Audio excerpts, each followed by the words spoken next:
Okay, all right. All right, good evening. We're going to go ahead and get started. My name is Raymond Reyes.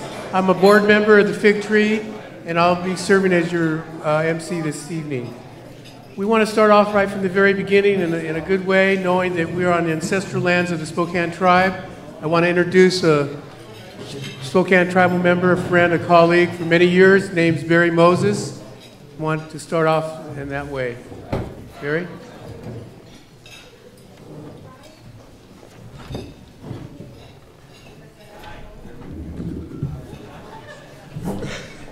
That wasn't what I wanted to have happen. Castelluch Petsia Unech Pets Petit Lemti Uketsia Ukela Sulu Stu Luin and Kalich Squest Barry Moses Louis and Weeps Quest Chisuch Mat Mayem Quilin Paul Kinishton Lutsen Quamenas Kalihula Sulstetsewe Ukruta Saupala is Chicks and Shayet Quakixton Sheetum. Liak Iamin Luia Fig Tree. Uchin Lamte Ukatsia Ukatsa Lichne Ukatsen Kuchin Shay Uktunta Luis Us. My name is Sulu Stu. My English name is Barry Moses. I'm a Salish teacher, Spokane language teacher on the Spokane Indian Reservation. We have 15 adult students.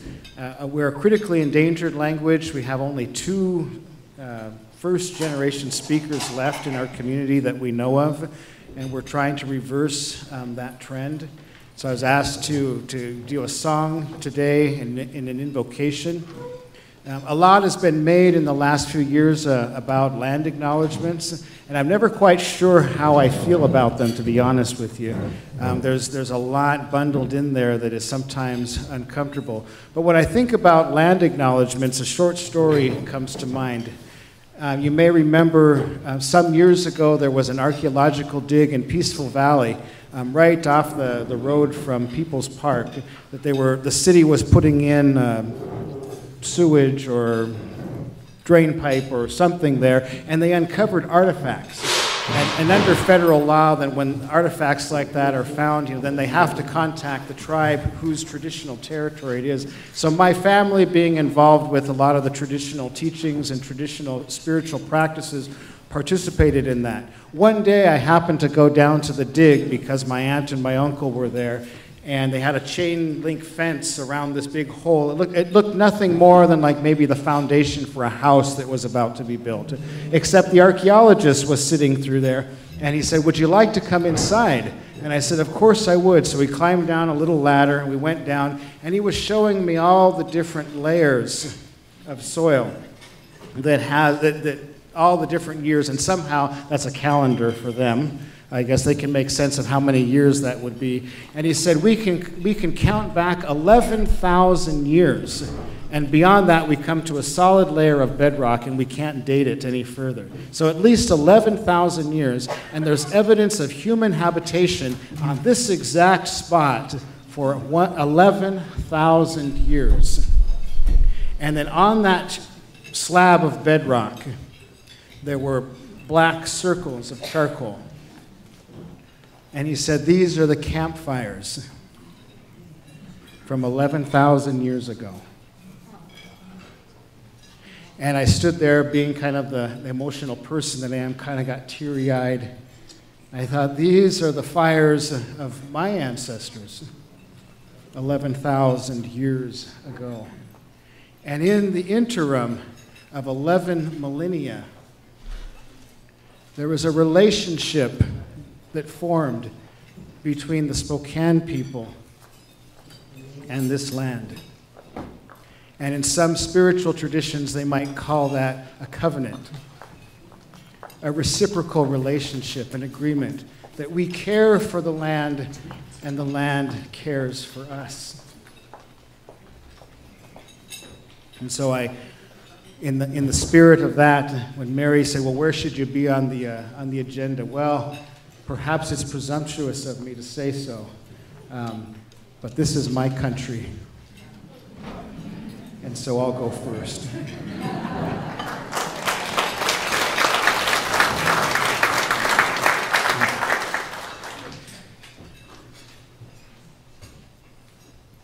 The songs that we sing are a living representation of the covenant between us and this land, this country. The songs that we sing come from the land and the spirits of this land, the plants, the animals, the waters, the mountains. The songs that we sing are living beings. And as I approach this invocation today, I prayed in my own way to know which one of these songs would come forward. And the song that came forward was a song that I learned in my childhood. My father used to say that I was a scared little boy. He didn't like that. He didn't like how scared I was, so he'd send me on errands at midnight.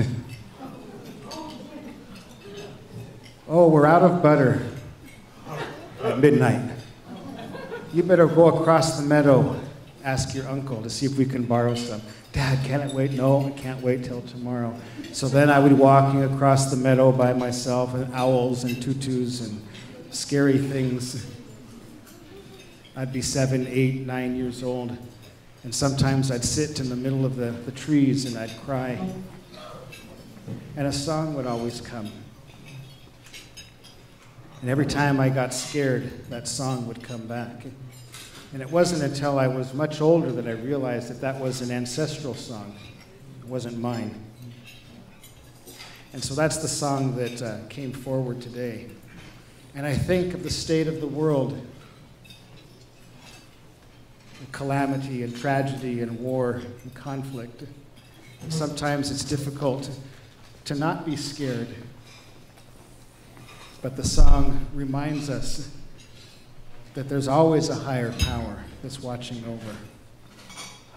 And we can choose to look at fear, or we can choose to look at faith. And that's maybe the test of our time, to decide what is it that we choose to see, whatever our faith or our culture or our tradition. I just ask, and one point of cultural protocol is that these songs, there's a lot of cameras in the room. We just ask that these songs not be recorded. I see several cameras here, and they're way up high, too. I don't know if there's a way to turn those off.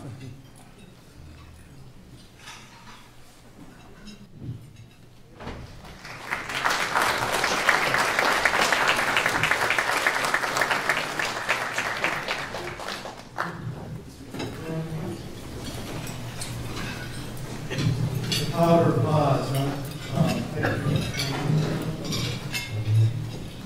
I'd like to acknowledge Steve Thornfeld for the gathering music that he shared with us when we were coming in and assembling. He's a retired Lutheran minister who came to Spokane from Astoria, Oregon. Also want to mention that the Resilient Threads is in the welcome center when you walk in. And so before and after the gala, the fair trade offerings from Guatemala are available there. Dean Heather, where are you? There you are. All right. Thank you.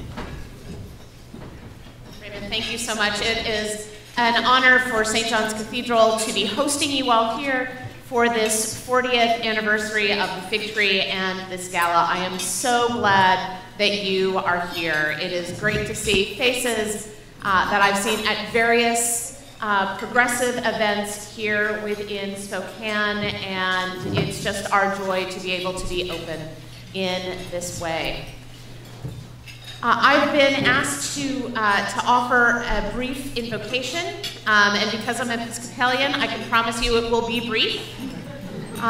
So within the Episcopal tradition, it's our practice to invite you to pray along with us. So may God be with you.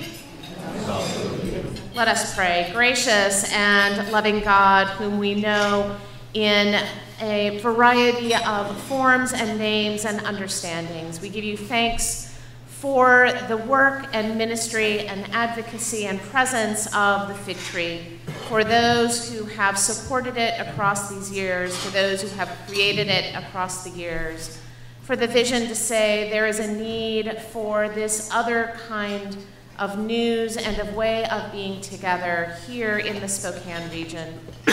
Continue to bless the work of the Fig Tree, to increase its reach in the Spokane region, that it may continue to serve your people in all of these ways, that it may draw us together by the sharing of stories which lift our hearts and challenge our minds, that its work of providing a resource directory may continue to spread good and help and aid here within Spokane.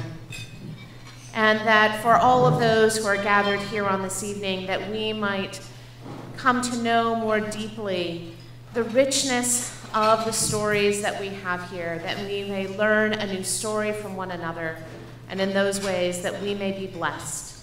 We give you thanks for the delicious food that has been enjoyed, the many hands that prepared it. We give thanks for those who will clean up after us. And we ask you to continue to draw us together with open hearts and minds, that we may serve your people in all their ways. These things and more we ask in your holy name. Amen. Thank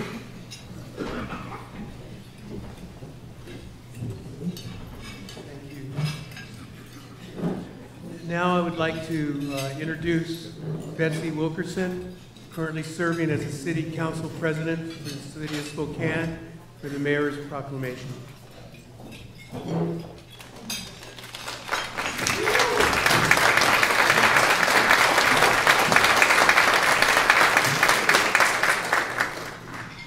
Thank you all for that.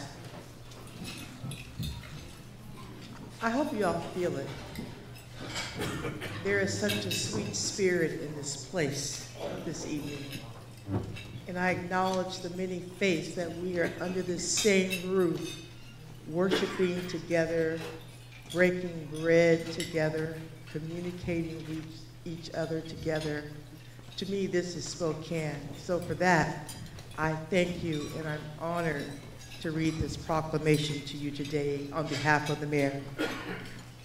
Whereas the Fig Tree is celebrating the 40th, 40, anniversary of its founding in 1984 by the Spokane Christian Coalition, Mary Stamp and Senior Bernadine Casey, and has been covering a broad worldview, bringing professional journalism, sensitivity from local to global economical ties, and whereas the Fig Tree Media reinforces human rights, dignity, diversity, and respect through building understanding by sharing stories of the context of people's lives and their perspectives beneath surface differences, just on the top, enhancing value of the society and faith to overcome division and isolation, build respect of diverse opinions, and treat people as thinkers, not consumers. And whereas the Fig Tree fills the communication gap that arises when media downplays crucial parts of people's lives, addressing issues of religion and justice to move people from indifference, polarization, and hostility to respect, caring, and action, urging its readers to identify and resolve problems and injustices and overcome gender, racial, and economical biases and violence. Now, therefore, I, Lisa Brown, Mayor of the City of Spokane, on behalf of the people of Spokane, do hereby proclaim April 28, 2024 as the 40th anniversary of the Fig Tree Day in Spokane, and encourage people to celebrate the Fig Tree for sharing stories and empowering people since 1984. and share my congratulations for this unique media venture that has played a role in transforming communities across the region, including Spokane, to be more welcoming, diverse, and compassionate. I, Lisa Brown, Mayor of Spokane, do hereunto set my hand and cause the seal of the city of Spokane to be affixed this day. To the Fig Tree, we applaud you.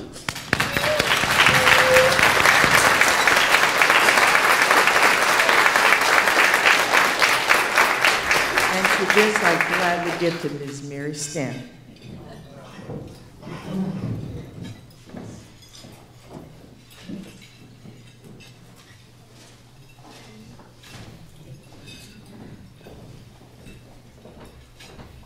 So from the local to the state now, I'd like to introduce Luke Jasmine from the Governor's Office for the Governor's Celebration Proclamation.